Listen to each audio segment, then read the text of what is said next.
Hey guys, tonight we're diving into something a little more dangerous. A story about power, betrayal, and one man who learned how to crown kings and destroy them with equal ease. So before we get started, take a moment to like the video and subscribe, but only if you genuinely enjoy what I do here. And let me know in the comments where you're tuning in from and what time it is for you. It's always fascinating to see who's joining us from around the world.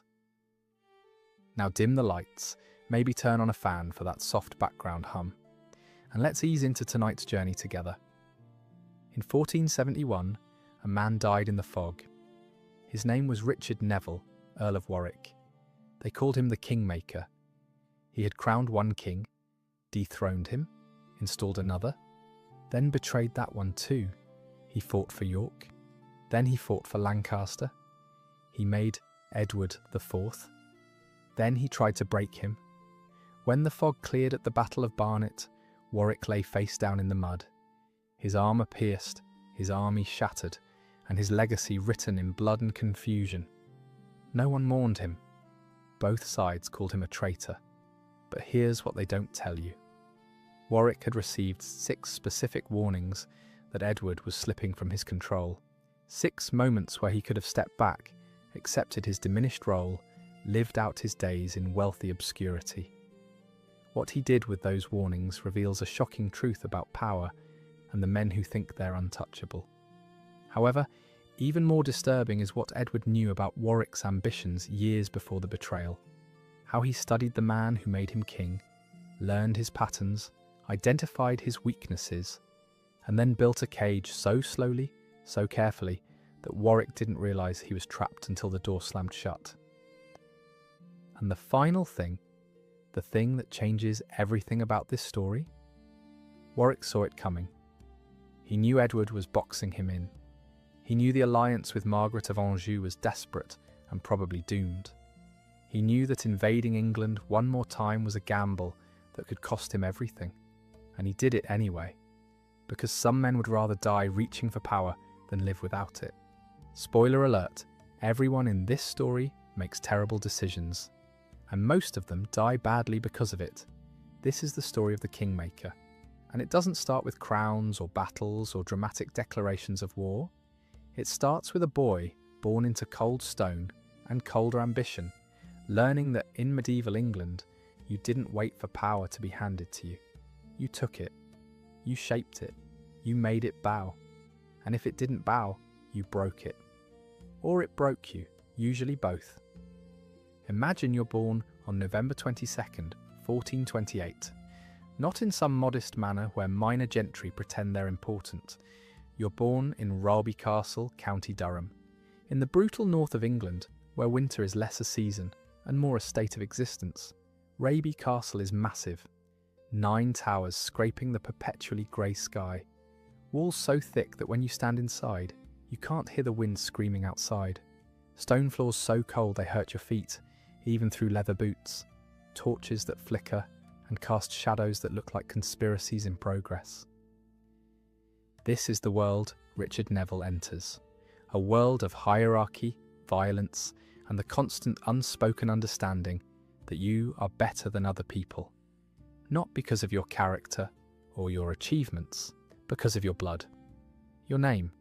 The fact that you were born here, in this castle, in this family. And they weren't. The smell is important. You need to understand the smell. Smoke from fireplaces that never quite heat the rooms properly.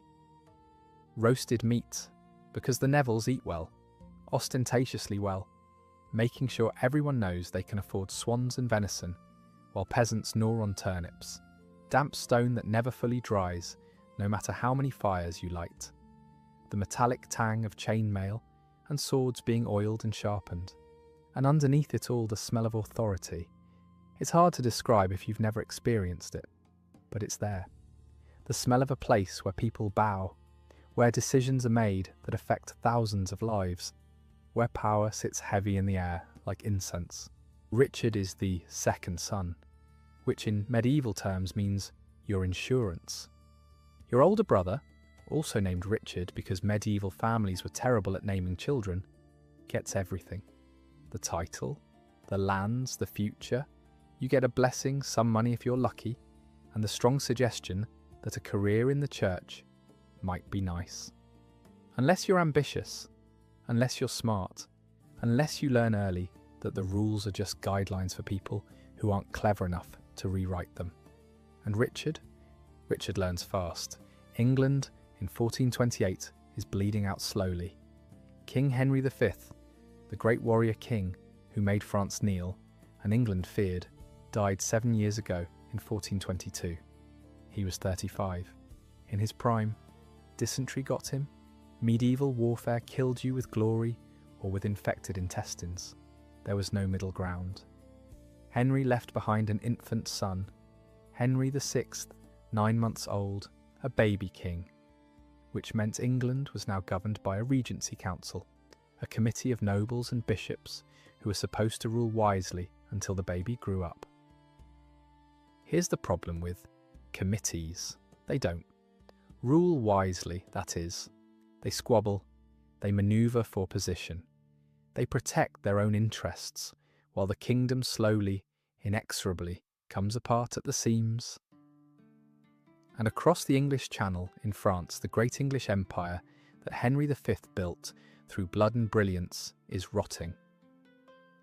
Territories falling, soldiers dying in muddy fields for land they can't hold. Gold pouring into a war that's becoming unwinnable. English commanders sending increasingly desperate letters home, begging for reinforcements, money, supplies, anything. And the Regency Council in England arguing about who gets which title and which lands, instead of actually governing. Into this chaos, into this slow-motion collapse, the great noble families start choosing sides. Some want to keep fighting in France, to honour Henry V's legacy, to reclaim the glory. Others think the whole enterprise is a disaster and want to cut losses, bring the soldiers home, focus on not bankrupting the kingdom. These aren't just policy disagreements, they're existential questions. What is England? What does it mean to be English? And who gets to decide? The Nevilles watch all of this from their northern strongholds. They're powerful, yes, but not central, not yet. They're players, but not the main players. And they're fine with that, because being in the spotlight means being a target. Better to watch, to learn, to wait for the perfect moment to strike. Richard's father, Richard Neville, Earl of Salisbury, is a hard man in the medieval sense. Not cruel necessarily, though cruelty is sometimes required, but practical, unsentimental.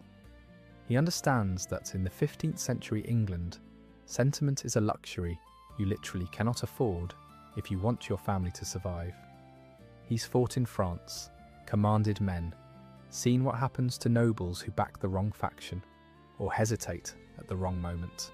They lose their lands, their titles, their heads, sometimes in that order, sometimes all at once.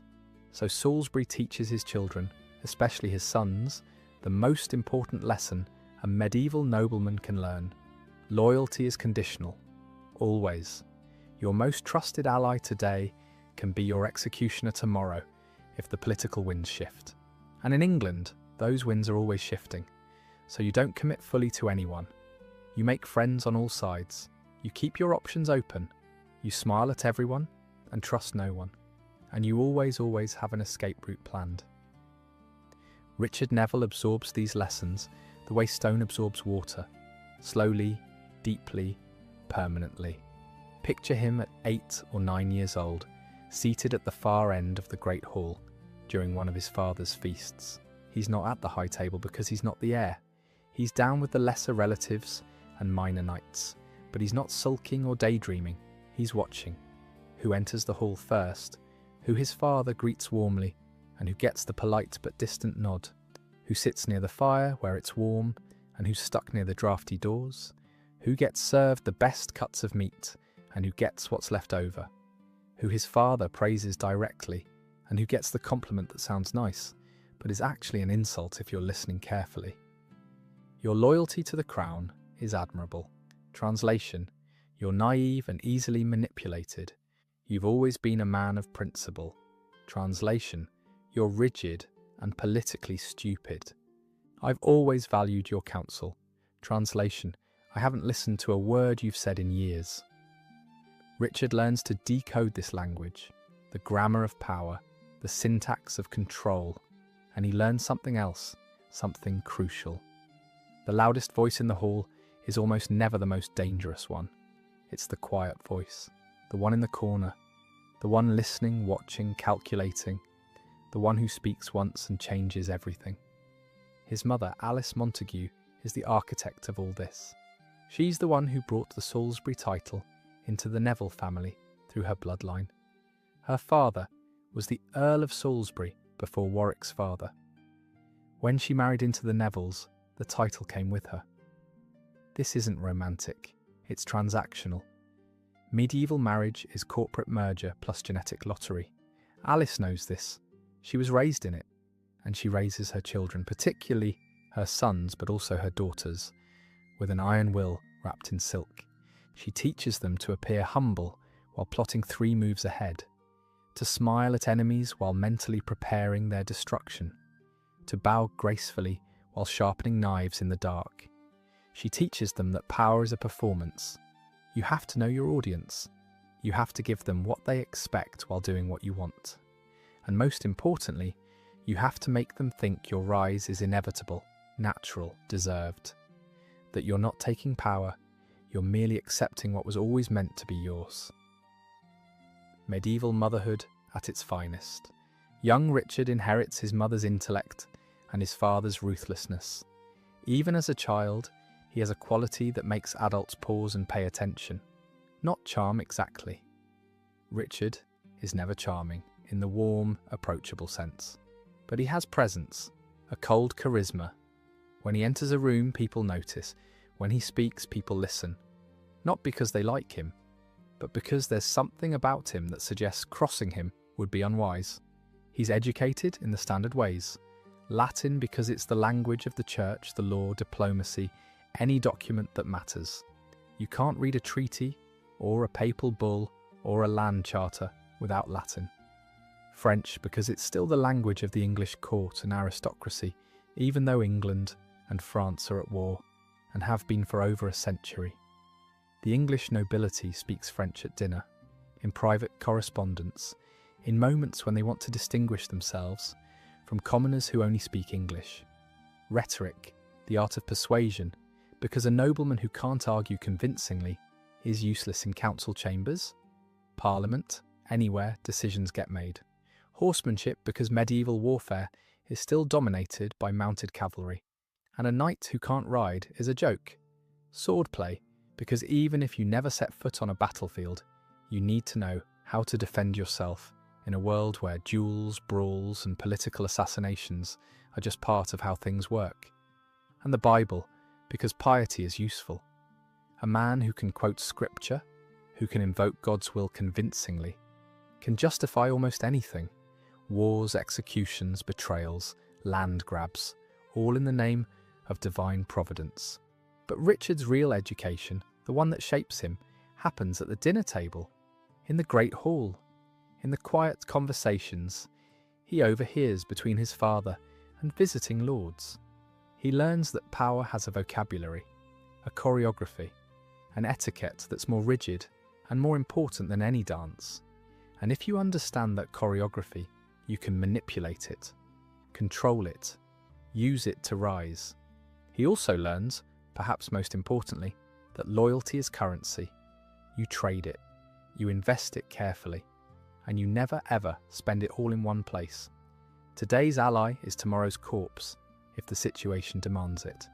And the men who survive, who thrive, are the ones who understand this instinctively. The ones who can shake your hand, smile warmly, and mentally calculate exactly how and when they'll betray you, if necessary. Richard Neville is very, very good at this. Now let's talk about the marriage that changes everything. Because without this marriage, Richard Neville is just another ambitious second son with a famous father. With it, he becomes one of the richest, most powerful men in England, a man who can raise armies, command fleets, and terrify kings. Richard is 16 when he marries Anne Beauchamp. She's 13, a child. This isn't love. This isn't even really a choice for either of them. This is strategy. Pure, cold, calculated strategy. Anne is the daughter of Richard Beauchamp, Earl of Warwick, one of the most prestigious and wealthy titles in England. The Warwick estates are massive, castles scattered across the Midlands. Warwick Castle itself, one of the most formidable fortresses in the kingdom, sitting on the River Avon like a stone threat. Hundreds of manors, thousands of acres of farmland, forests, hunting grounds, rents pouring in from tenants who farm the land, work the mills, pay for the privilege of existing on Warwick property. When Anne's father dies in 1439, the title should pass to his son, Henry Beauchamp. And it does. Henry is even elevated to Duke of Warwick in 1444, an incredibly rare honour. But Henry dies in 1446. Suddenly, he's 22 years old, no wife, no children, no heirs, which means the Warwick inheritance is split between his two sisters. Anne and her younger sister, also named Anne because, again, medieval naming conventions were terrible. Co-heiresses, both of them. They'll split the fortune, except in 1449, the younger Anne dies, all so suddenly, all so young, all so conveniently. No one investigates too closely. No one asks uncomfortable questions about timing or symptoms or who benefits, because asking those questions is dangerous. And the result is that Anne Beauchamp, Richard Neville's 13-year-old bride, is now the sole heiress to the entire Warwick fortune. Castles, manors, armies worth of wealth, all of it. And Richard Neville, who was born a second son with no inheritance, who should have ended up as a bishop or a knight in someone else's service, is now the Earl of Warwick. Not by birth, not by conquest, by marriage, by patience, by the kind of cold generational planning his family excels at. It's a legal fiction technically. The title comes through his wife, not through his own bloodline. But no one cares about technicalities. Richard has the wealth. He controls the estates, he commands the soldiers. He is, in every way that matters, the Earl of Warwick. And he uses it, immediately, aggressively. He rebuilds castles, making them more defensible, more impressive. He invests in his estates, making them more profitable. He entertains lavishly, hosting feasts that rival the king's court. Hundreds of guests, roasted swans with gilded beaks, peacocks served in their own feathers, boar, venison, wine flowing like rivers, musicians, entertainers, gifts distributed strategically, loans offered to lesser nobles who then owe him favours. He understands something fundamental about medieval power. Money isn't just wealth, it's leverage, it's influence, it's the ability to raise armies when you need them, to outlast your enemies, to buy loyalty when necessary, and intimidate when money isn't enough. Richard Neville isn't just rich, he's dangerous, and everyone knows it. But what about Anne? What does she think about all this? The truth is, we don't really know. Medieval women, especially noble women, left very little record of their inner lives. Their letters, when they survive, are formal, constrained by social expectations, and the knowledge that anything they wrote might be read by hostile eyes. Their actions are filtered through male chroniclers, who rarely considered women's perspectives worth recording in detail. But we know a few things. Anne bore Richard two daughters, Isabel, born around 1451, and Anne, born around 1456. No sons, which is a serious problem in a world where male heirs are everything, where a man without sons is considered cursed, incomplete, potentially vulnerable. Because when you die, who inherits? Daughters can inherit, yes, but they're seen as weak points, targets, ways for other families to claim your wealth through marriage. But Richard doesn't divorce Anne. He doesn't set her aside or claim the marriage is invalid, which he legally could have done by finding some canonical excuse: consanguinity, coercion, lack of consent. Medieval marriage law had loopholes everywhere. if you were powerful enough to exploit them. Richard stays married to her for his entire life. Why? Maybe he actually cared for her. Stranger things have happened. Maybe he calculated that the political cost of divorce outweighed the benefit of remarrying and trying for sons. Maybe he realized that his daughters, married strategically, could be just as valuable as sons for building alliances. Probably all three. Anne, for her part, wasn't passive. She managed the Warwick estates when Richard was away at war, which was often. She signed documents, made decisions, negotiated with stewards and tenants.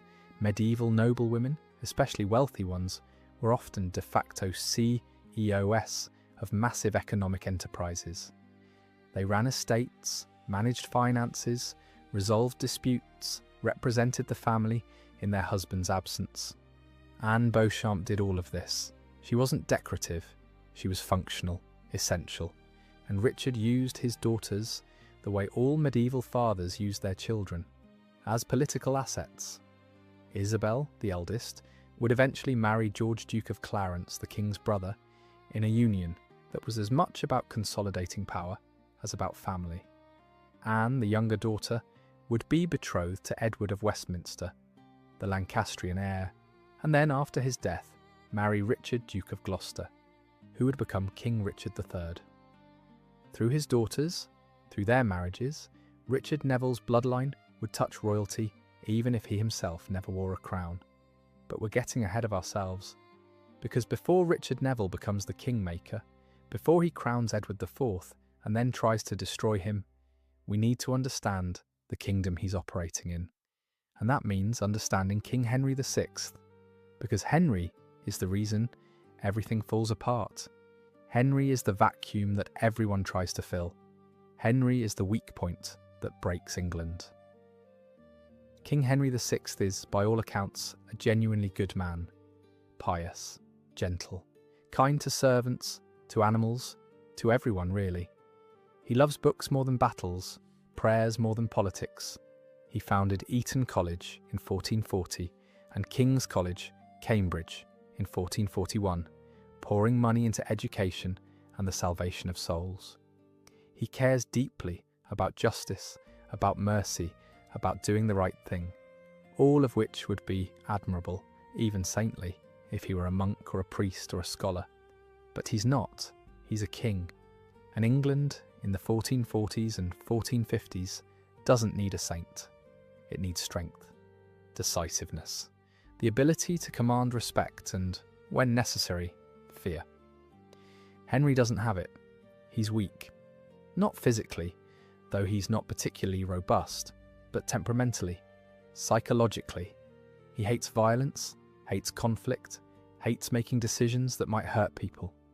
He cries when he has to sign death warrants. He agonizes over every choice.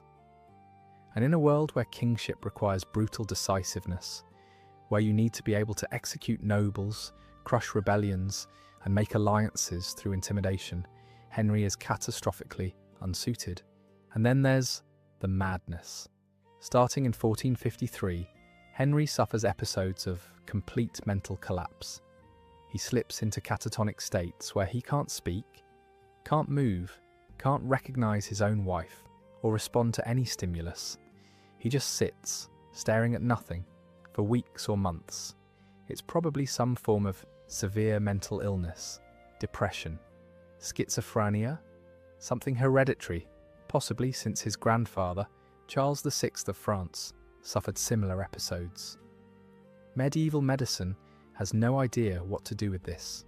They try bleeding him. Prayers, holy relics, nothing works. He just sits there, trapped in his own mind, while his kingdom needs him desperately. When he's functional, he's easily manipulated. He defers to whoever has his ear. He signs whatever documents are put in front of him. He's a puppet king, and everyone knows it. Enter Margaret of Anjou, Henry's wife. And this is where things get complicated, because Margaret is everything Henry isn't. She's fierce, intelligent, politically ruthless, and French, which in 1440s England is nearly unforgivable. Margaret is the daughter of René of Anjou, a minor French noble with grand titles and no real power. The marriage in 1445 was supposed to bring peace between England and France. Instead, it brought humiliation. As part of the marriage treaty, England gave up Maine and Anjou, valuable territories in France that English soldiers had died to conquer. And in return, England got a queen with no dowry, no money, no powerful family backing her. Just a teenage French girl who spoke English with an accent and had absolutely no political capital in a kingdom that hated France with passionate intensity. The English nobles despised her from day one, the common people mocked her, and the rumour mill never, ever stopped. Whispers that she was sleeping with her advisors, that her son, Edward of Westminster, wasn't Henry's but the bastard of Edmund Beaufort, Duke of Somerset, that she controlled the king like a puppet, that she was destroying England from within. Most of this is misogyny and xenophobia. Margaret was doing her best in an impossible situation, but fairness doesn't matter in medieval politics. Perception does. And the perception was that Margaret of Anjou was the problem, the foreign interloper, the French queen ruining England. And yet, Margaret had to be strong, because Henry couldn't protect himself, couldn't protect their son, couldn't protect the throne. So Margaret did it for him. She gathered allies, she manoeuvred politically, she made enemies, she fought for her family's survival in a kingdom that wanted her gone, and that made her a target, but it also made her formidable, dangerous, a woman who would burn England to ashes before she let anyone take her son's birthright. Remember this, because Margaret of Anjou will become central to Richard Neville's story. His enemy, then his ally, then probably his murderer by proxy. Now imagine you're Richard Neville, Earl of Warwick, in your mid-20s, watching all of this unfold. You're rich beyond measure. You command your own private army at Calais, England's last stronghold in France.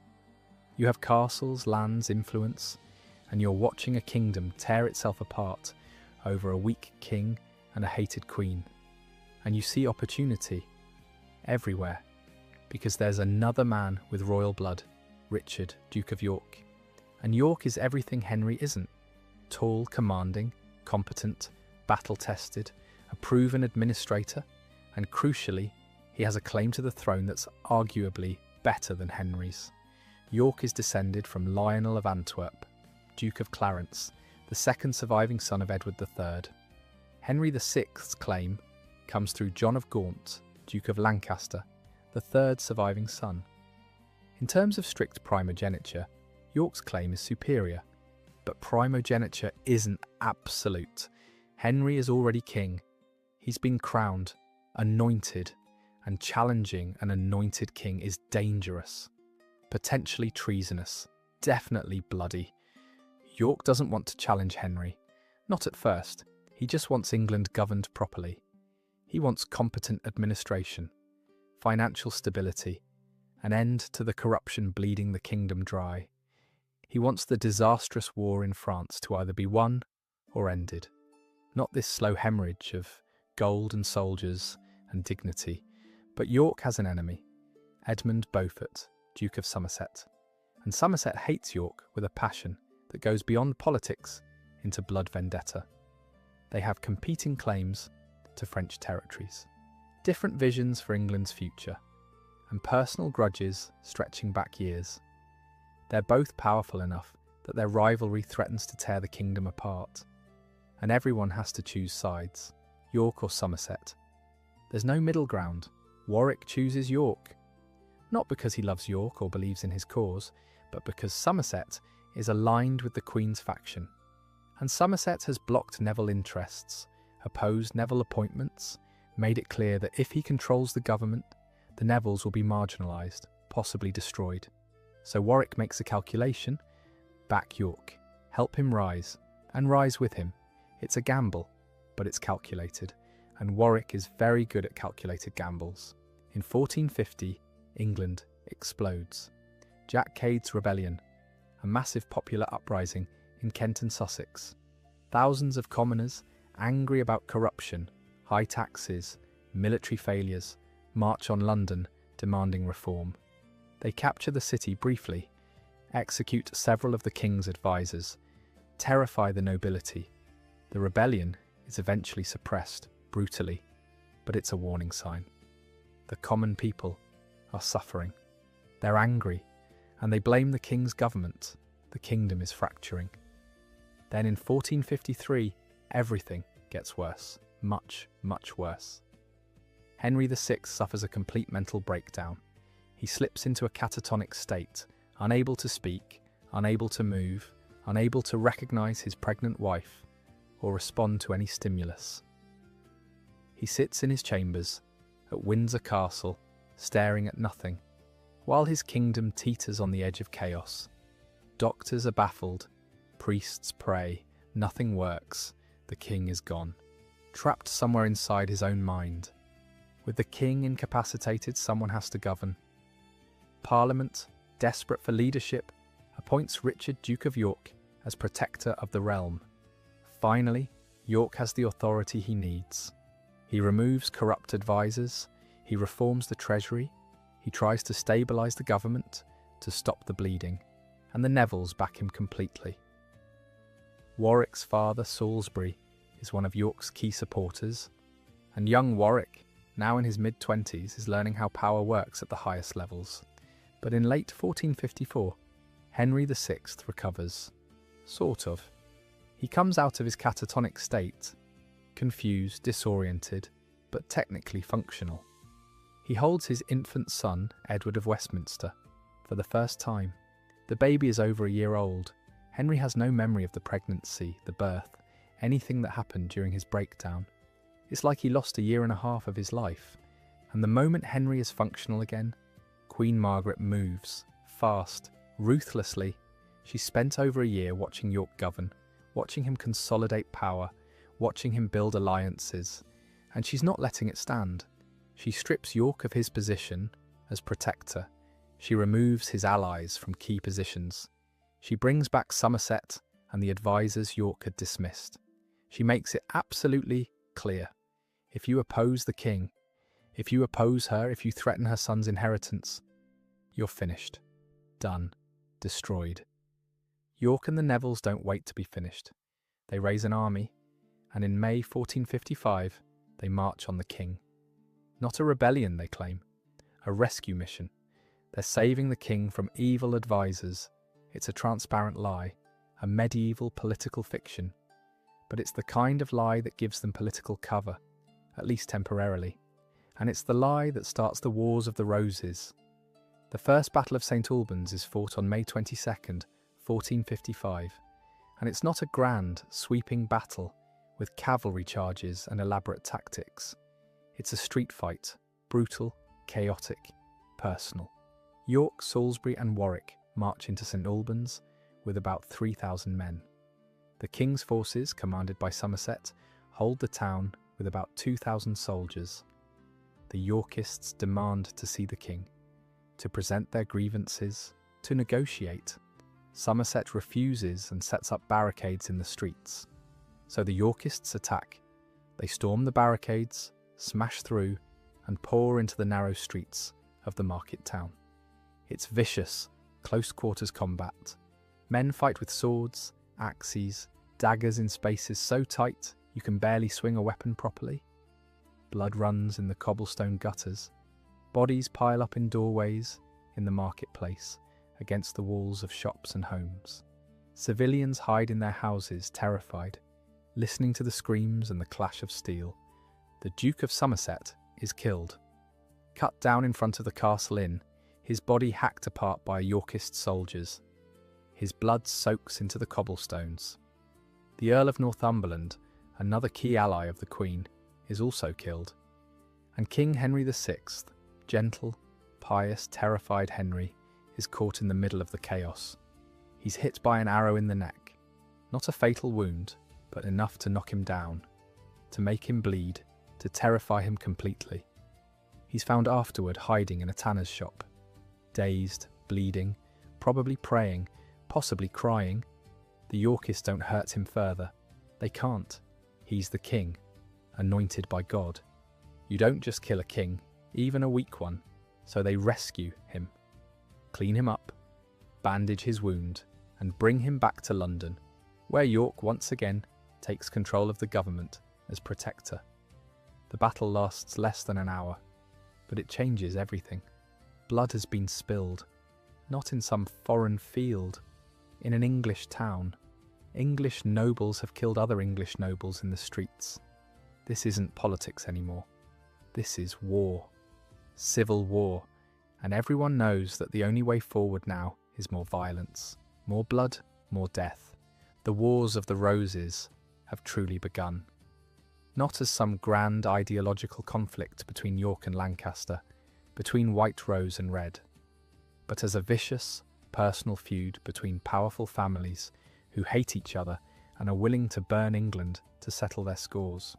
And Richard Neville, Earl of Warwick, now in his late 20s, has just had his first real taste of battle. The kind that leaves bodies in the streets and blood on your hands. The kind that shows you what power really costs. And he likes it, he's good at it, and he wants more. But we're only just getting started. Because St. Albans is just the opening act. The real bloodshed, the real betrayals, the real tragedy is still to come. And Richard Neville, the man who will become known as the Kingmaker, is about to step fully into the spotlight, about to crown a king, and then, years later, try to destroy him. But before we get there, we need to talk about what happens in the years after St. Albans. The uneasy peace, the simmering tensions, the slow build to inevitable catastrophe. For a few years after St. Albans, the kingdom holds together. Barely. Precariously. Like a cracked cup that's still technically functional, but everyone knows will shatter if you look at it wrong. York governs as protector, though Henry is technically still king. Henry signs documents, attends councils, wears the crown, but everyone knows he's a figurehead, a puppet. The real power is York and his allies, including Warwick. Queen Margaret seethes in the background. She hasn't forgiven. She'll never forgive. Somerset is dead. Her allies are scattered or cowed, but she's patient. She's gathering support, waiting for her moment, and it comes. In 1459, Margaret convinces Henry to summon York, Salisbury, and Warwick to a royal council at Coventry. It's supposed to be a reconciliation, a chance to resolve their differences peacefully. It's a trap. When they arrive, or rather, when they're on their way, they realise what's happening.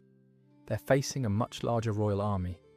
Formal charges of treason have been prepared. This isn't a council. It's an execution waiting to happen. So they run. York sails to Ireland, where he has a power base, allies, soldiers who are loyal to him personally. Salisbury and Warwick flee to Calais, England's last fortress city in France. And for a moment, it looks like Margaret has won.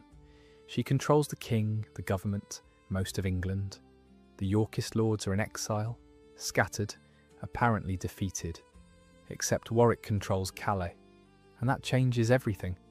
Calais isn't just a city, it's a fortress that's never been successfully besieged. A port that controls the narrowest part of the English Channel. A military base with a permanent garrison of professional soldiers. Unlike feudal levies who are called up when needed and go home after a few weeks, the Calais garrison is professional. Career soldiers, trained, disciplined, loyal, and they're loyal to Warwick, not to the king. Because Warwick pays them out of his own pocket. When the crown can't or won't send money, Warwick does. He pays them from his vast Warwick estates. He makes sure they have food, equipment, everything they need. And in return, they're his, personally, completely.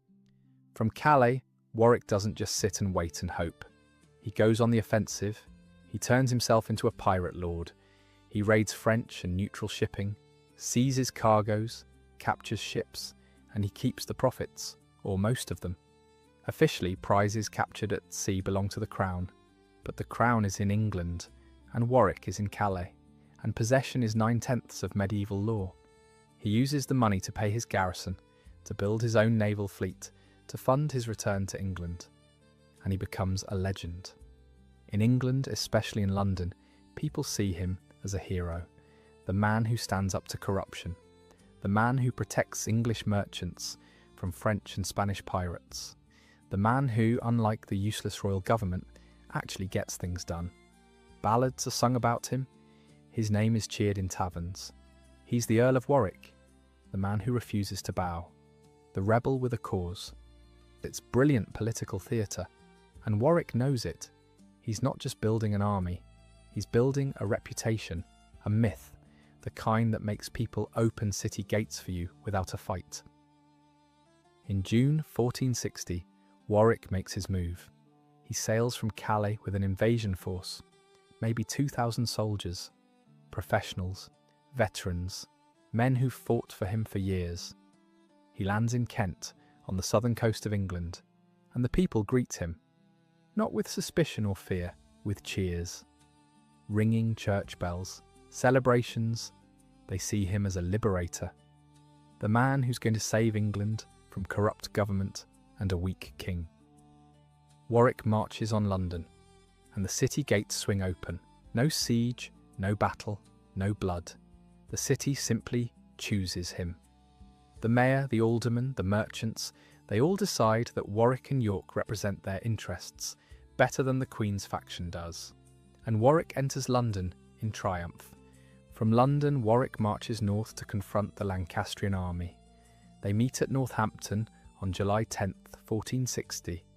The Lancastrians have defensive positions. They're entrenched behind earthworks, protected by cannons. On paper, they should be able to hold. But it's raining. Pouring rain, the kind that soaks through everything. And the gunpowder for the cannons is wet, useless. The cannons can't fire. And then, mid-battle, one of the Lancastrian commanders, Lord Grey of Ruthin, commits one of the most infamous betrayals in English history. He switches sides, right there, in the middle of combat. He orders his section of the line to stand down, to let the Yorkists through. It's possible he was bribed beforehand. It's possible he just calculated that York was winning and switched to save himself. Either way, the result is catastrophic for the Lancastrians. The Yorkist forces pour through the gap Grey created.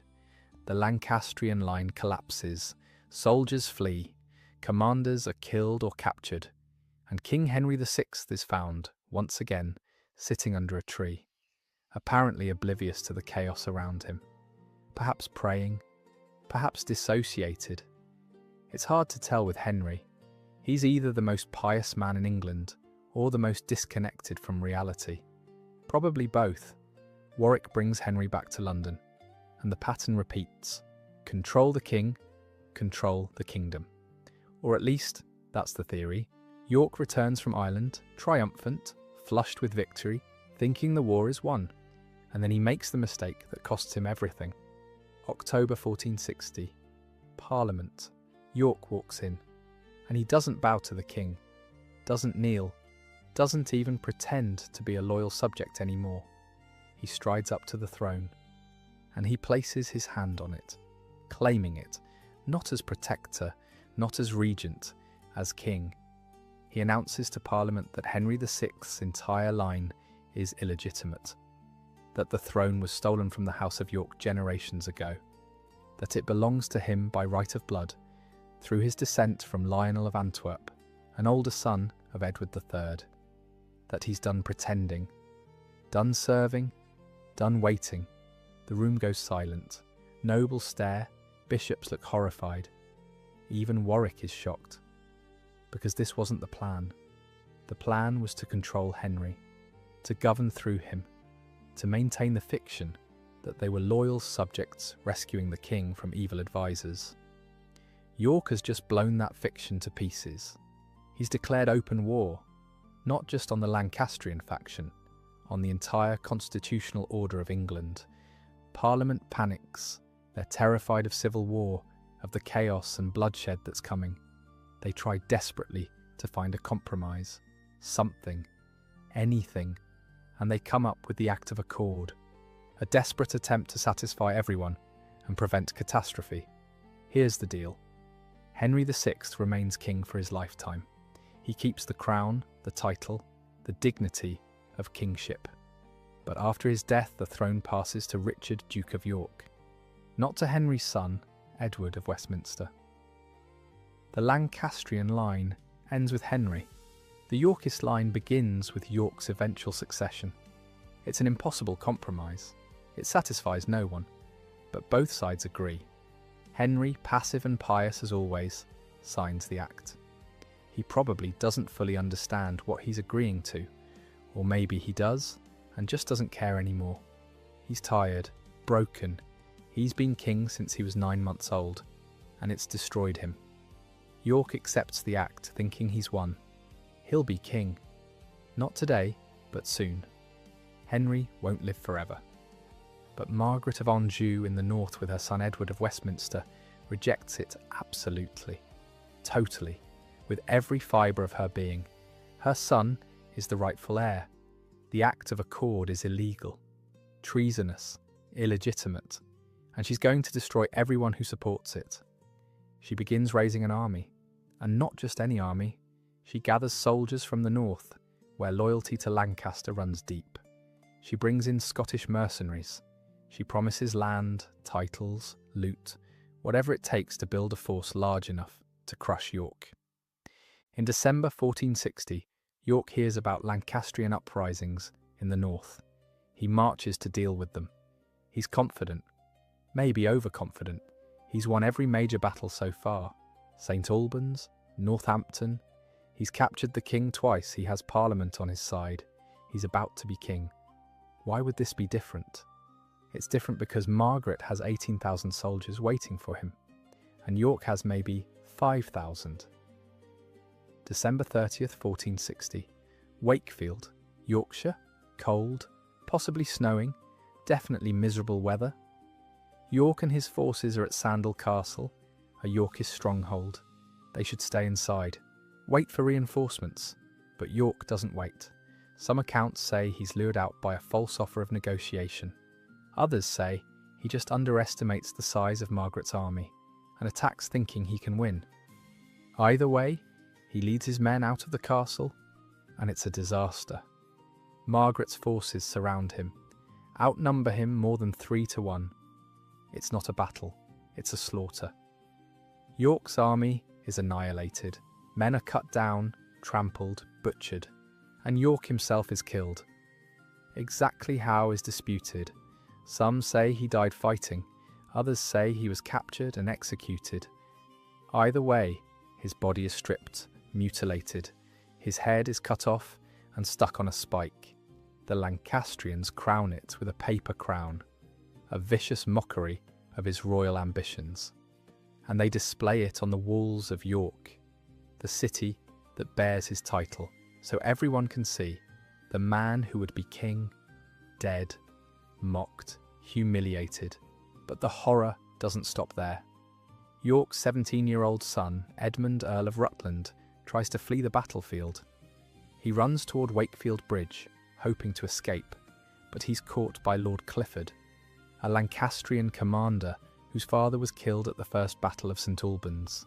Clifford is there for revenge, and he gets it. Edmund begs for mercy. He's 17, barely more than a child. Clifford doesn't care. He stabs him through the heart. Reportedly says, "By God's blood thy father slew mine, and so will I do thee and all thy kin." Medieval warfare at its most brutal, its most personal. Warwick's father, the Earl of Salisbury, survives the battle itself, but he's captured afterward, dragged to Pontefract Castle, and executed, beheaded in front of a mob. No trial, no formalities, just revenge. The Yorkist cause should die at Wakefield. 3 of its leaders are dead. The army is shattered. Margaret controls the north. She's marching south with the king, with her son, ready to reclaim London and crush anyone who opposes her. But Richard, Duke of York, had other sons, and the eldest, Edward, Earl of March, is about to prove he's nothing like his father. Nothing at all. Edward of York is 18 years old when his father and brother are killed at Wakefield. And if you're picturing some traumatized teenager collapsing in grief, you're wrong. Edward is 6'4" in an era when most men barely reach 5'7". He has golden hair that catches the light, blue eyes that women describe as piercing and men describe as unsettling, a face that's almost too handsome, the kind that makes people stare, and a body built for war. Broad shoulders, strong arms, the kind of physical presence that commands attention just by walking into a room. But more than that, Edward is a natural warrior, a battlefield tactician who understands combat instinctively, who can read the flow of a fight, adapt instantly, exploit weaknesses before the enemy even realizes they're there. He doesn't need time to think. He just acts, and he's good at it, terrifyingly good. When Edward hears about Wakefield, about his father's death, about his brother's murder, he doesn't fall apart. He doesn't retreat. He gathers his forces in the Welsh marches and prepares to fight. Because there's a Lancastrian army nearby, led by Jasper Tudor, Earl of Pembroke, and James Butler, Earl of Wiltshire. They're marching to link up with Margaret's main force. Edward intercepts them at Mortimer's Cross on February 2nd, 1461. The night before the battle, Edward's soldiers are nervous, frightened. They've heard about Wakefield, about the slaughter, about York's head on a spike. Morale is terrible. And then, just before dawn, something strange happens. A phenomenon called a parhelion. 3 suns appear in the sky. It's caused by ice crystals in the atmosphere refracting sunlight, creating the optical illusion of multiple suns. But Edward's soldiers don't know that. They see 3 suns and think it's an omen, a bad one, sign of doom. Edward, 18 years old, sees the panic spreading through his army, and he acts. He climbs onto a platform where everyone can see him, and he spins it. It's the Holy Trinity, he shouts, Father, Son, and Holy Spirit. God is with us. We're blessed, we cannot lose, and somehow incredibly, they believe him. The panic stops, the fear turns to confidence, and Edward leads them into battle. The Battle of Mortimer's Cross isn't even close. Edward's forces crush the Lancastrians. It's a complete rout. The Lancastrian commanders flee, their army disintegrates, and after the battle, Edward does something his father would never have done. He orders the execution of captured Lancastrian nobles. 18 men, no trials, no appeals, just beheadings in the marketplace at Hereford. One after another, blood running in the streets. It's a message. Edward isn't interested in mercy, in reconciliation, in playing by the old rules. He's interested in winning, and he'll do whatever it takes. While Edward's winning at Mortimer's Cross, Warwick is losing at the Second Battle of St. Albans. Margaret's forces are marching south toward London, and Warwick rides out to stop them on February 17th, 1461. On paper, Warwick should win. He has more men, better defensive positions, caltrops, stakes, trenches, and he has King Henry as a hostage. Surely Margaret won't attack if it means endangering her husband. He's wrong.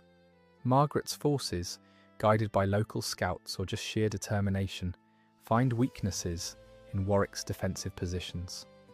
They attack at unexpected points, and Warwick's army, cobbled together from hastily recruited levies, foreign mercenaries, and soldiers who aren't sure why they're fighting, breaks. Men flee, commanders lose control, and Warwick himself barely escapes, galloping south with a handful of loyal men while his army disintegrates behind him. King Henry is left behind. Again, sitting under a tree. Again, possibly laughing softly to himself. It's hard to know with Henry whether he's experiencing religious ecstasy or complete mental breakdown. Probably both. Margaret finds him, kisses him, takes him back. For a moment, for a brief shining moment, it looks like the Lancastrians have won. Margaret has the king. She has a victorious army. London is within reach, but London won't open its gates. The city is terrified. Margaret's army has pillaged the countryside on its march south. Burned villages, looted farms. The northern soldiers are seen as barbarians, and Londoners would rather face siege than let them in. So Margaret, lacking the resources to besiege London and knowing that urban warfare would be a nightmare, makes a decision. She retreats north, takes Henry with her, and waits. And into that power vacuum rides Edward of York, March 4th, 1461. Tall, golden, victorious, covered in glory from Mortimer's cross. Warwick meets him on the road, and together they enter London. The city erupts, cheering crowds, ringing bells, flowers thrown in the streets. Edward is proclaimed King Edward IV, not through a coronation ceremony, not through parliamentary process, through public acclamation. The people shout his name, bless him, crown him with their voices. Warwick stands beside him, the Kingmaker, the man who made this possible, the man who controls the army, the money, the connections. Edward is the king, but Warwick is the power, and everyone knows it. But the Lancastrians aren't finished. Margaret still has an army. She still has Henry. She still has her son, the Lancastrian heir. The war isn't over, and what happens next will be the bloodiest, most horrific day in English history. Palm Sunday, March 29th, 1461. The Battle of Towton. And this is where you need to slow down and really picture it. Really understand what's about to happen. Because Towton isn't just a battle, it's a catastrophe, a trauma, an event so brutal that it scars England for generations. It's snowing, but not the pretty, peaceful kind of snow. A blizzard, wind so strong it knocks men off their feet, snow so thick you can't see more than a few yards ahead. The kind of cold that gets through armour, through leather, through wool, straight into your bones. The kind that makes your hands shake, and your teeth chatter, and your whole body scream to get somewhere warm. Two armies face each other across a shallow valley near the village of Towton in Yorkshire. The Yorkists, commanded by Edward and Warwick. The Lancastrians, led by the Duke of Somerset, the Duke of Northumberland, and Lord Dacre. The numbers are disputed. Some sources say 75,000 men total. Others say 50,000. Either way, it's the largest battle ever fought on English soil. Ever. Before or since. The battle begins around 9 AM on March 29th. The snow is already falling hard, and Warwick makes a tactical decision that will define the entire battle. He orders his archers forward, places them with the wind at their backs, and tells them to loose everything they've got. English longbowmen are the most feared soldiers in Europe. A trained archer can loose 10 to 12 arrows per minute. Each arrow can punch through armour at 200 yards. And at Towton, with the wind behind them, their effective range is even greater. The arrows fly into the storm, and the wind carries them deep into the Lancastrian lines, farther than should be possible, farther than the Lancastrians expect. Men start falling, hundreds of them, arrows through throats, through faces, through the gaps in armour at the neck, the armpit, the groin. The Lancastrians try to return fire, but their arrows fall short. Blown back by the wind and the snow, they can't reach the Yorkist archers, can't stop the slaughter. For almost an hour, maybe more, the Yorkist archers just hammer the Lancastrian line without taking a single casualty. It's not a battle, it's target practice. Finally, the Lancastrian commanders realise they have to do something. They can't just stand there and die, so they order a general advance, charge the Yorkist line, close the distance, make it a melee where archers don't matter. And the lines collide. Now picture this. Imagine you're there, in the snow, in the wind. You can't see more than a few feet because of the blizzard. You hear shouting, but you can't tell where it's coming from. You see shapes moving in the white void. Are they friends, enemies? You don't know until you're close enough to stab. The ground is frozen mud, uneven, treacherous. Bodies everywhere. You step on something soft and realize it's a corpse. You slip, fall. Someone steps on you. You can't breathe, can't think, just survive. Just swing your weapon at anything that moves. Just don't die. The battle lasts 10 hours. 10 solid hours of continuous, grinding, desperate combat. No breaks, no respite, no water or food or rest. Just fighting. Until your arms can't lift your weapon anymore. Until you're too exhausted to feel fear. Until you collapse from cold and blood loss and sheer physical breakdown. The snow turns red, then brown, then a sickening mixture of red and brown, and black that's half frozen and squelches under your feet. The smell is overwhelming. Blood, shit, fear, sweat, vomit, dead bodies, men lose control of their bowels when they die. Medieval battlefields smell like slaughterhouses mixed with open sewers. Warwick fights on foot in the thick of it. At some point during the battle, his horse is killed, shot by an arrow or a crossbow bolt. He falls hard, disoriented, vulnerable. For a moment, he's in real danger. But he stands, draws his sword, and in a moment of pure theatre, of brilliant psychological manipulation, he kills his own horse, right there, in front of his men, stabs it, and shouts that he's staying, that he's fighting beside them, that if they die, he dies with them. It's performance, strategy, but it works. His men see it, feel it, and the Yorkist line holds. By mid-afternoon, the Lancastrian left flank is starting to crumble. They've taken too many casualties, too many arrows, too much pressure. And then Edward, 6'4" Edward, covered in blood and glory, leads a massive charge with his household troops. He fights with a poleaxe, a brutal weapon that's part axe, part hammer, part spike. In Edward's hands, it's devastating. He crushes helmets, breaks bones, splits shields. Men flee at the sight of him. This giant in blood-splattered armour, who seems unkillable. The Lancastrian centre breaks, panic spreads like fire, and when a medieval army breaks, when men start running, that's when the real killing begins. Because suddenly it's not a battle anymore, it's a hunt. Thousands of Lancastrians flee toward a small stream called Cockbeck. It's narrow, maybe 10 feet wide, swollen with snowmelt, but they don't care. They just want to escape, to get away from the nightmare behind them. They jump in, clawing over each other, drowning in their armour. The stream fills with bodies, so many bodies that later arrivals can cross by walking on corpses. The Yorkists follow, cutting men down as they run, stabbing them in the back, showing no mercy, taking no prisoners. This isn't about ransom or honour. This is about extermination. Some Lancastrians try to make a stand on the far side of Cockbeck. They're overwhelmed and slaughtered. Others run into nearby woods. The Yorkists follow, hunt them down like animals. By the time the sun sets, by the time it's too dark to see, the battlefield is unrecognisable. It's a carpet of corpses, bodies stacked so high in some places you can't see the ground. Limbs scattered, heads separated from bodies, blood everywhere.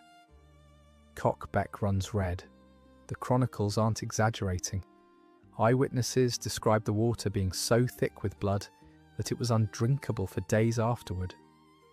The smell must have been unbearable. Estimates of the dead vary wildly.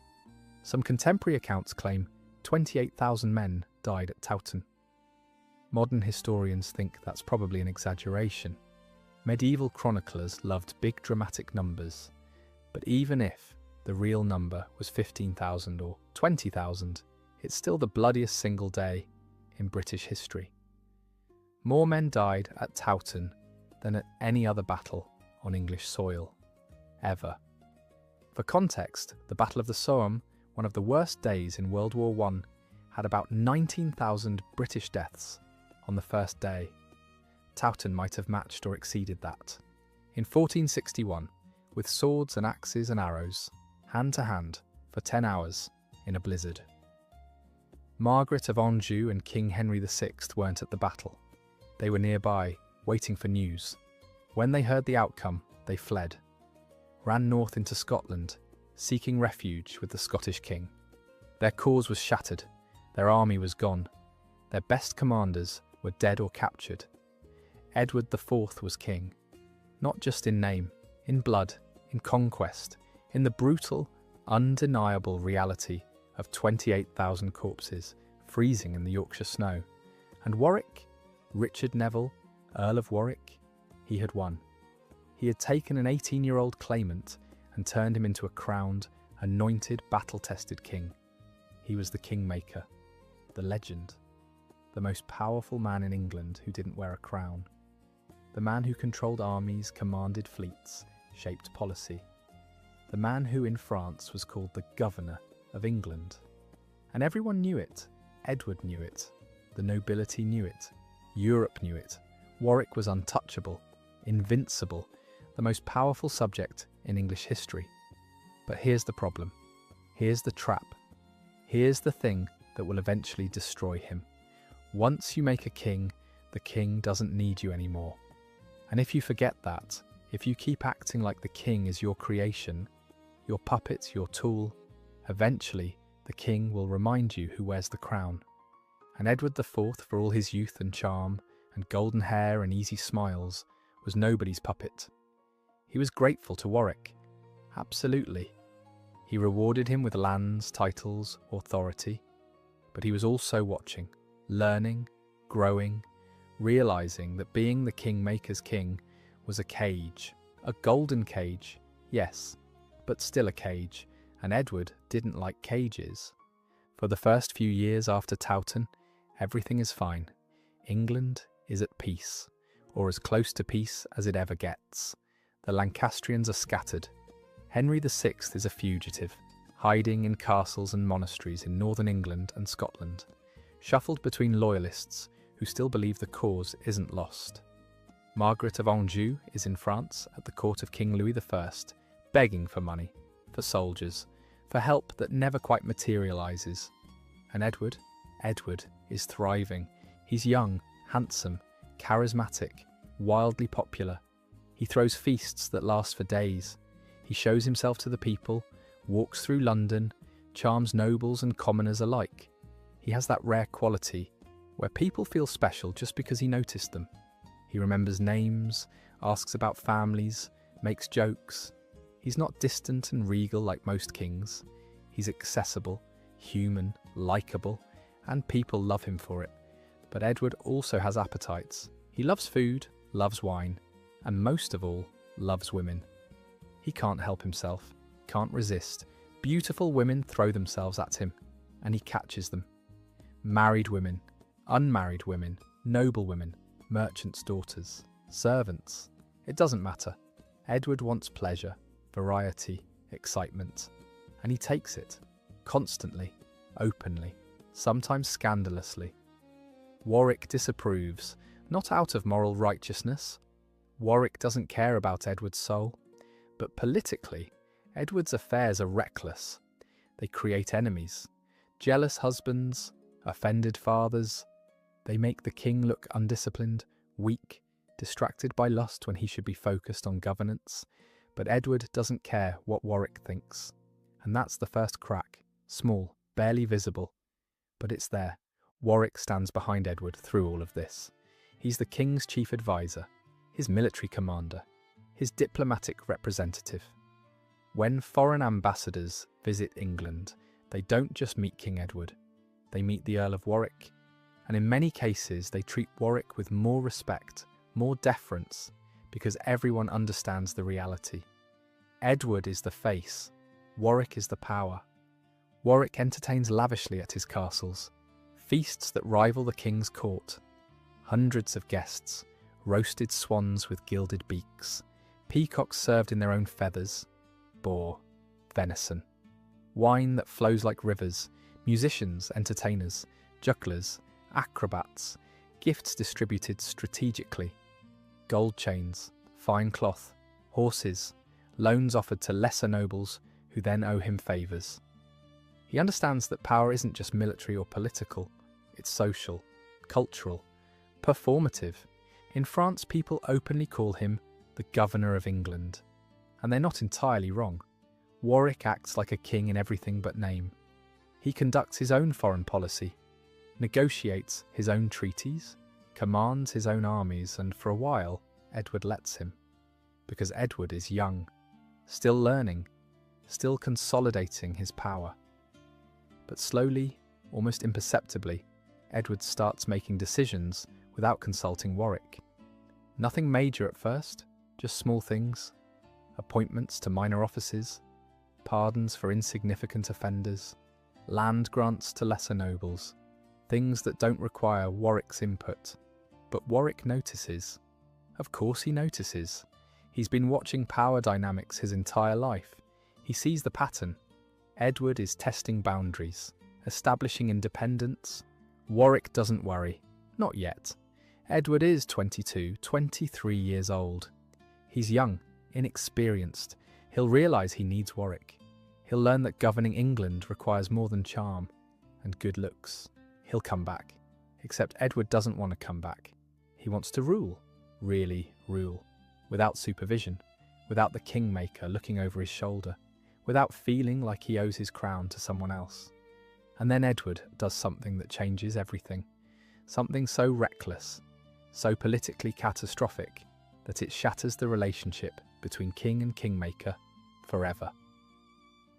In 1464, Edward marries in secret.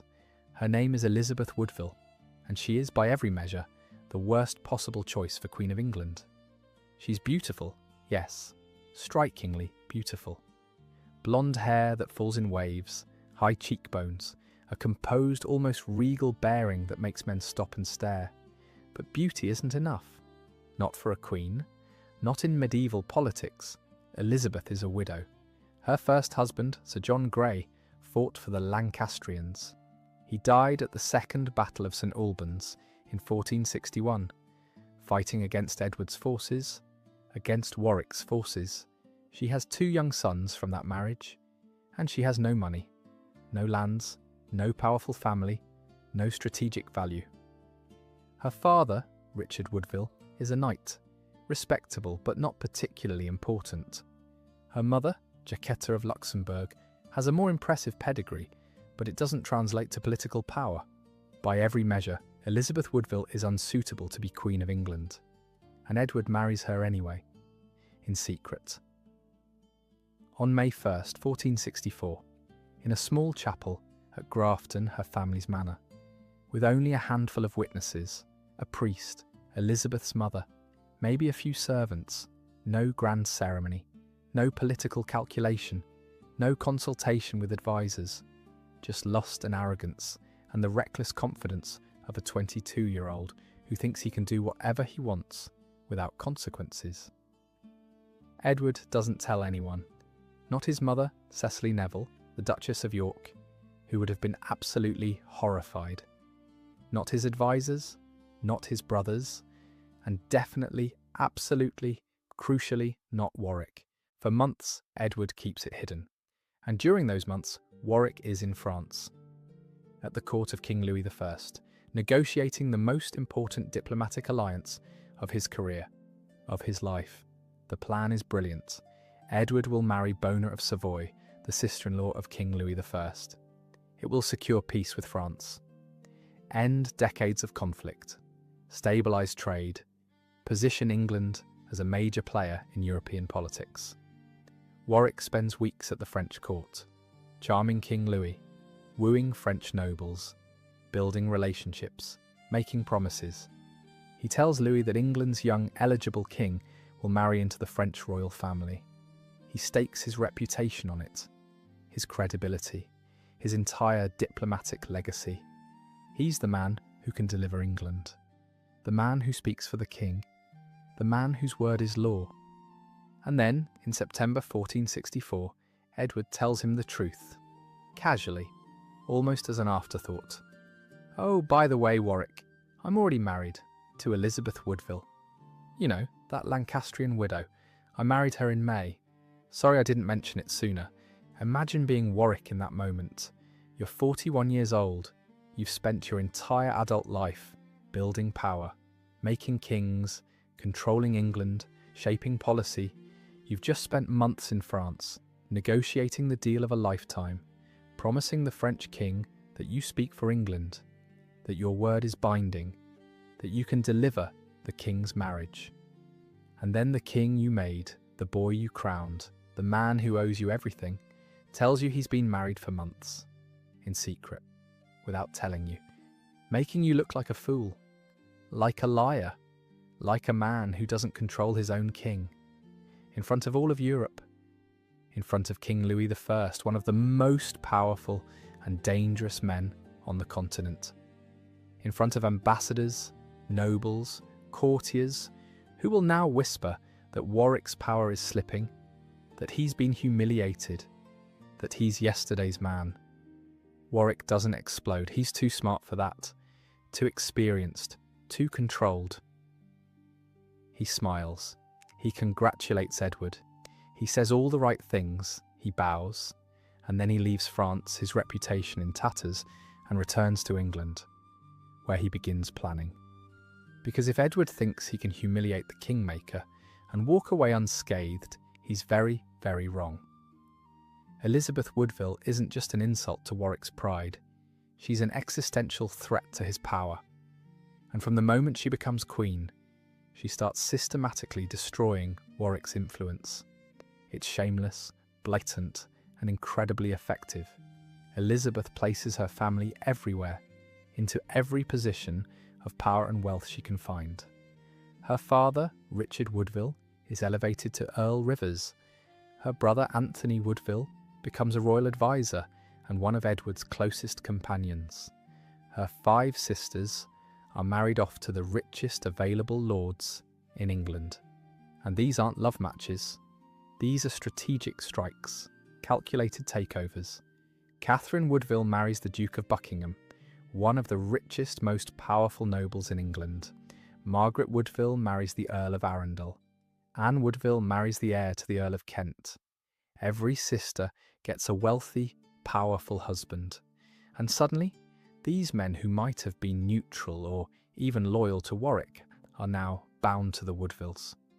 Their interests are Elizabeth's interests. Their loyalty is to the Queen.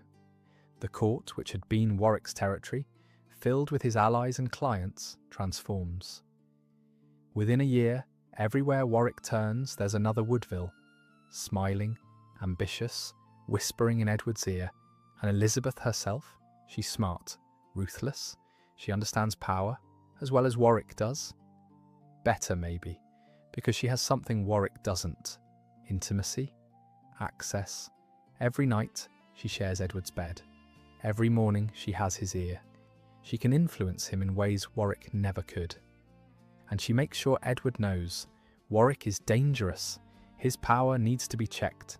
A king can't truly be king if his advisor thinks he runs the kingdom. Edward needs to assert himself, take control, show everyone that he's the king, not Warwick's puppet. Warwick tries to adapt. He pushes for alliances that would tie him back into the royal family. He wants Edward's younger brother, George, Duke of Clarence, to marry his eldest daughter, Isabel Neville. It's a perfect match from Warwick's perspective. George is the king's brother, second in line to the throne. If Isabel marries him, the Nevilles are bound to the royal bloodline. Warwick's grandchildren could be kings, but Edward says no, absolutely not. He doesn't trust Clarence. George is weak, vain, jealous of Edward's success, easily manipulated, and openly resentful that he's not king. If Warwick controls Clarence, and Clarence has a claim to the throne, Edward would be in constant danger. Every time he and Clarence argued, every time Clarence felt slighted, Warwick could whisper in his ear, "You should be king. Edward stole your birthright. We could fix this." Edward knows how this ends, so he refuses the marriage, and Warwick is shut out, again. His influence shrinking, his allies drifting toward the Woodvilles, his advice ignored. The breaking point comes over foreign policy. Warwick wants peace with France. He hates Burgundy. Charles the Bold, Duke of Burgundy, is aggressive, chaotic, unreliable, Alliance with him means constant warfare, expense, instability. But the Woodvilles push for Burgundy. Why? Because Charles is rich, powerful, and willing to shower gold on his English allies. The Woodvilles see opportunity, profit, and they convince Edward. In 1468, Edward's sister, Margaret of York, is married to Charles the Bold in Bruges. It's a massive state wedding. Tournaments, feasts, pageantry, a celebration of the Burgundian alliance, and a complete, total rejection of everything Warwick has been working toward. Warwick's French policy is dead. His diplomatic strategy is in ruins. And Edward has chosen the Woodvilles over the man who made him king. This is the moment. This is when Warwick realises that Edward is never coming back. That the Kingmaker's day is over. That he's been replaced, and Warwick has a choice. He can accept it, fade into wealthy obscurity, live out his days as a rich earl with no political influence, or he can fight back. He chooses to fight. In 1469, Warwick makes his move. He convinces George, Duke of Clarence, to defy his brother, to marry Isabel Neville without Edward's permission. The wedding takes place in Calais on July 11, 1469.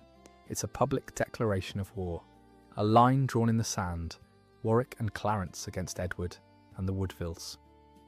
While Edward is in the north dealing with a small uprising in Yorkshire, Warwick's supporters rise across England.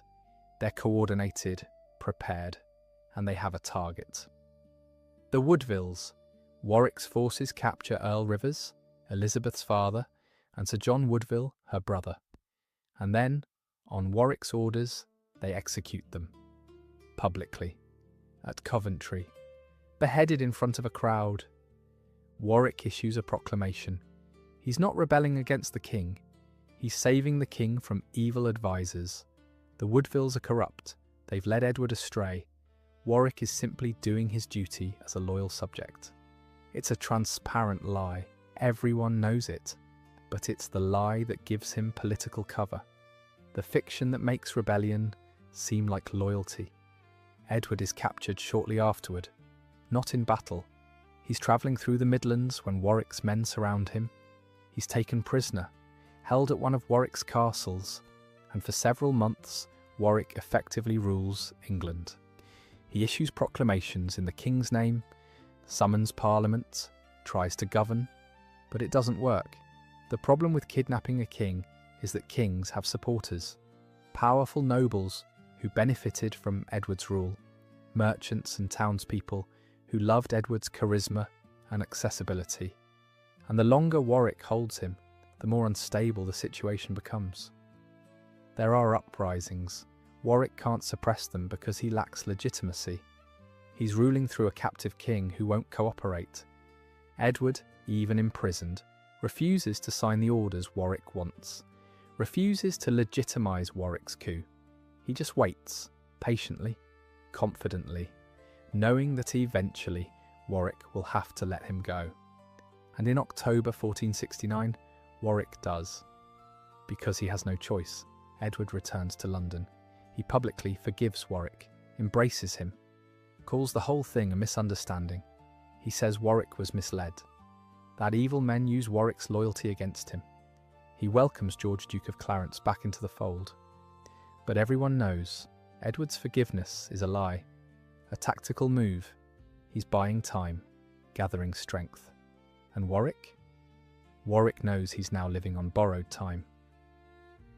For a few months, an uneasy peace holds. Edward is king again. Warwick is back at court, both pretending everything is fine. But the court is poisoned. Every conversation is measured. Every gesture analysed for hidden meaning. Warwick still has his wealth, his castles, his private armies, but Edward has the crown, the love of the people, and patience. He's waiting for Warwick to make another mistake. And in early 1470, Warwick does. Warwick backs another rebellion, this time in Lincolnshire. It's poorly planned, badly timed, transparently his doing. Edward's forces crush the rebels at the Battle of Luscote Field on March 12, 1470. The name comes from the fact that the rebels literally threw off their coats as they fled, trying to run faster. It would be funny if it wasn't so pathetic. Edward's soldiers capture the rebel leaders and interrogate them, brutally, and they confess. Warwick is behind it. The Earl of Warwick, the Kingmaker, the king's own cousin. The man who put him on the throne is trying to overthrow him. Again, Edward declares Warwick a traitor. Finally, officially. No more forgiveness, no more second chances. Warwick is finished, done. He flees with George, Duke of Clarence, and tries to reach Calais, his fortress, his power base, his last refuge. But the garrison at Calais refuses to let him in.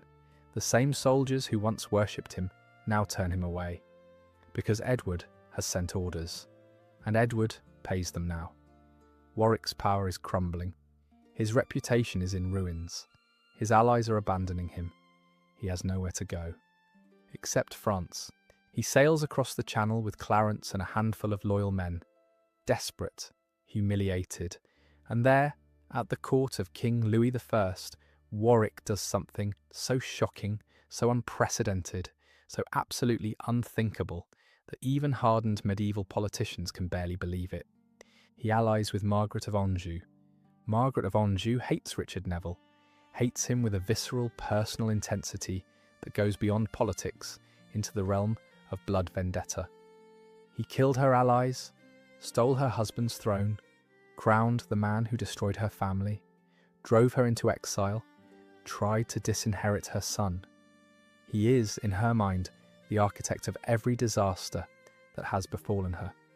And now this traitor, this backstabbing opportunist, this man who single-handedly ruined her life, is standing in front of her, asking for help.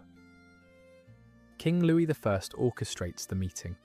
He brings Warwick and Margaret together at Angers in July 1470 and forces them to negotiate. Louis doesn't care about York or Lancaster. He just wants England weak, divided, unable to interfere with French ambitions. And Warwick is the perfect tool to achieve that. Margaret arrives with her son, Edward of Westminster, now 17 years old, the Lancastrian heir, the prince who's been in exile his entire adult life. Margaret looks at Warwick, this man who destroyed everything, and Warwick, the most powerful earl in England, the man who made kings, kneels. Actually, kneels in front of the woman he spent a decade fighting.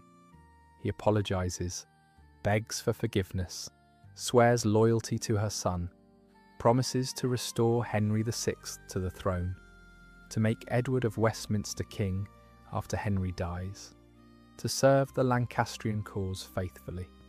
And he offers his youngest daughter, Anne Neville, in marriage to Edward of Westminster. It's humiliating, degrading, everything Warwick spent his life avoiding. But he's desperate. He has no other options. And he needs Margaret's legitimacy, her cause, her claim. Margaret doesn't trust him. How could she? But she's desperate too. Her cause is dying. Her son has no future. And Warwick, for all his betrayals, is still the most dangerous, resourceful, capable man in England. She agrees, reluctantly, coldly, with conditions. Warwick will invade England first, restore Henry VI, prove his loyalty, and only then will the marriage between Anne and Edward happen. And if Warwick betrays her, if he even thinks about betraying her, she will personally ensure he dies screaming. Warwick accepts. He has no choice.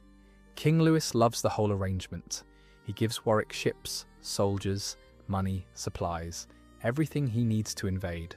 And in September 1470, Warwick sets sail for England. With an army, with a cause, with one last chance to make a king. And shockingly, incredibly, it works. Edward IV is caught completely off guard. He thought Warwick was finished, broken, irrelevant. He underestimated the Kingmaker.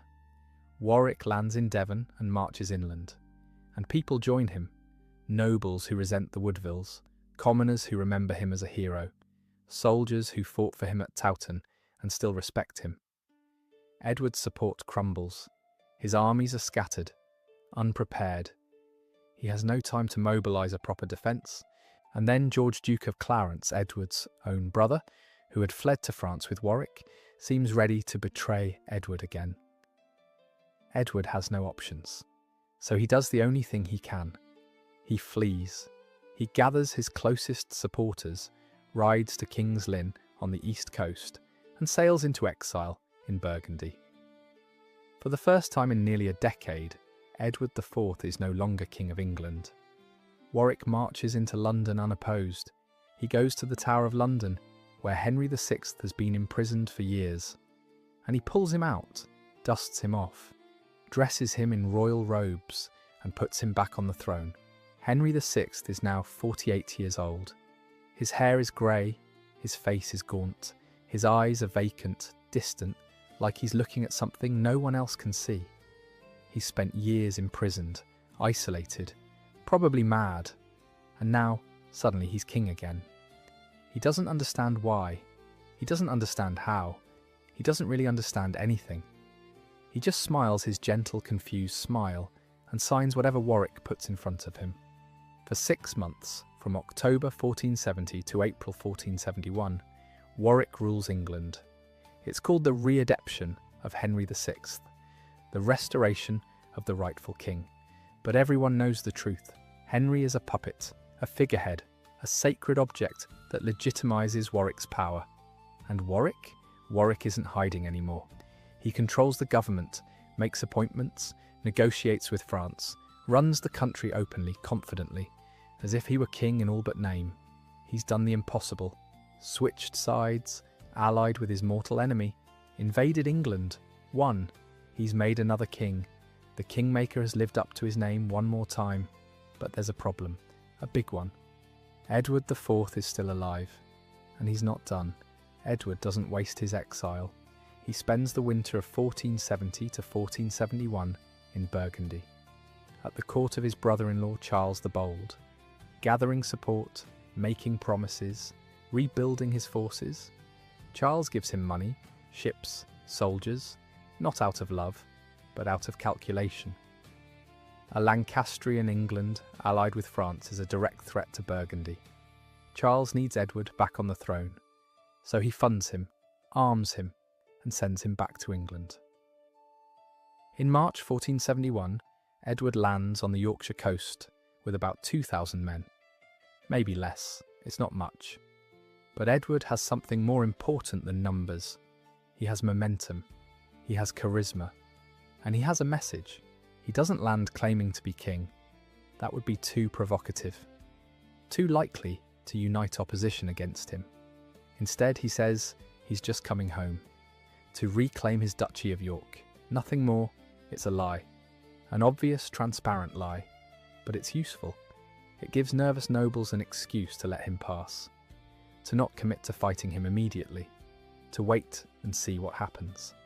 And as Edward marches south, people join him, some out of loyalty, some out of opportunism, some because they realise that Warwick's alliance with Margaret of Anjou is unnatural, unstable, doomed to fail, and some because George, Duke of Clarence, who had betrayed Edward twice now, betrays Warwick, switches sides again, meets his brother on the road and brings his forces with him.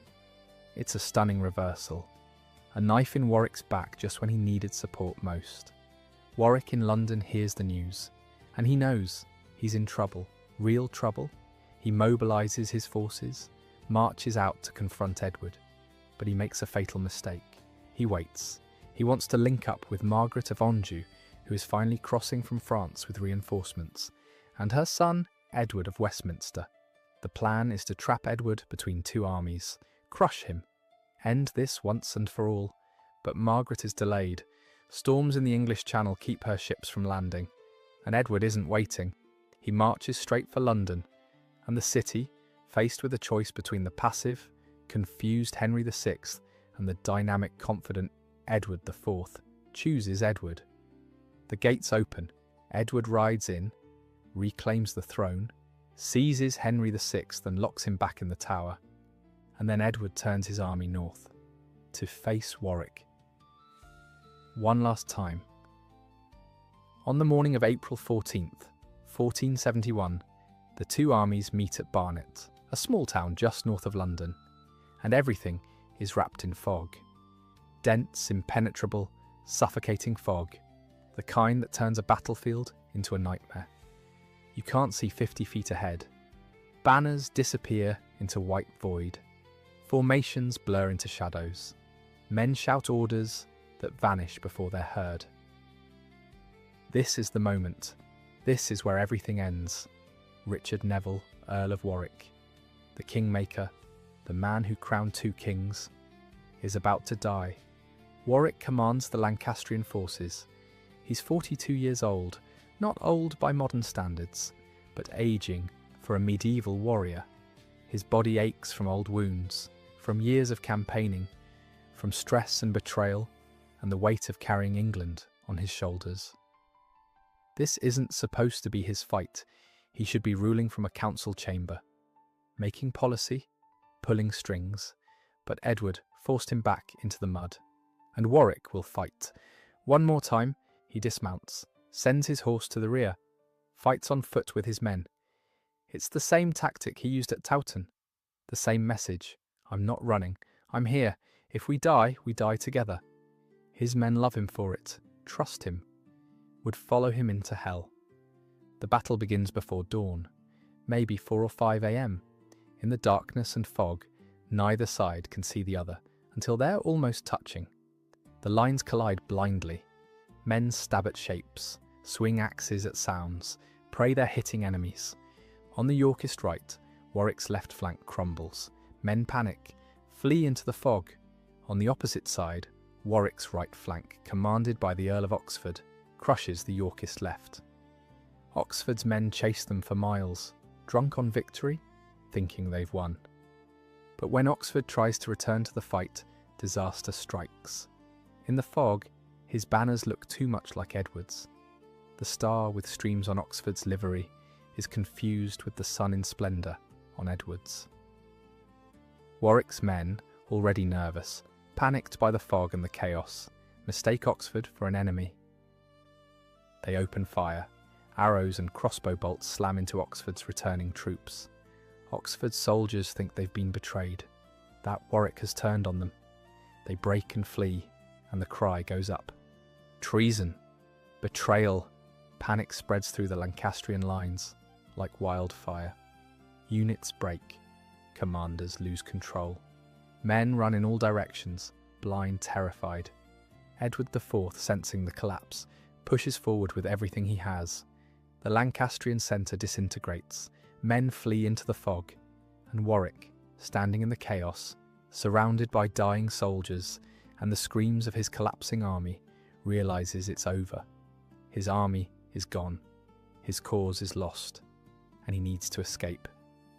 He turns and runs toward a patch of woodland near the battlefield, a place called Rotham Wood. He's heading for his horse, for escape, for one more chance, but he doesn't make it. A group of Yorkist soldiers catches up with him. They drag him down and they kill him. No trial, no ceremony, no chance to surrender or beg for mercy. Just a blade.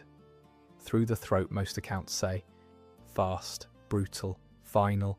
Richard Neville, Earl of Warwick, the Kingmaker, the man who crowned two kings and nearly ruled England 3 times, dies face down in the mud at 42 years old. Stripped of his armour, bleeding out in the fog while the Battle of Barnet rages around him. No one mourns him.